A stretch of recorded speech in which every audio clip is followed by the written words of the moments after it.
Welcome back to episode 69 of Defeating Weekly. I'm your host, Craig Olson. Thank you for checking out this week's episode. And just as always, please feel free to share, comment, like, post, reshare these topics and videos to be able to relay them to more and more people. This week, I'm super excited as we continue into part 8 of the 15-week series, all based on my book, Defeating the Unbeatable. Each week, as I've told you, we are going through one chapter of my book and seeing how we can why we can apply them to our daily lives and helping us defeat the week. This week's episode is focused on something super exciting, and that's the idea of post-game celebrations. Celebrations are the fun time in a season when good things happen for teams, when teams win individual games or series, or the ultimate with winning a championship in their respective league. There are celebrations that take place. Some are small, just quick high fives, handshakes. Some are so large that they have parades and they last multiple days. In the same way, we should be celebrating throughout our own lives. Some things might be smaller celebrations, others larger.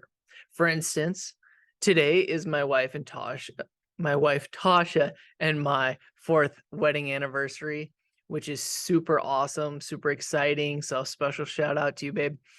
Celebrating things like anniversaries and birthdays is something that we all are fairly adept at doing. However, we can celebrate many things in our lives. Maybe it's something like getting good grades or getting good news about a job or a project you're working on.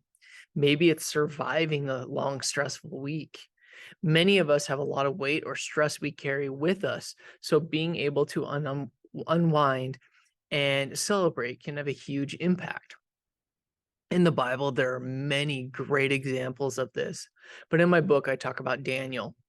Now, Daniel had many opportunities to not want to celebrate. He was taken away from his family, told to serve in Babylon. He was then eventually thrown into the den of lions for crimes he committed.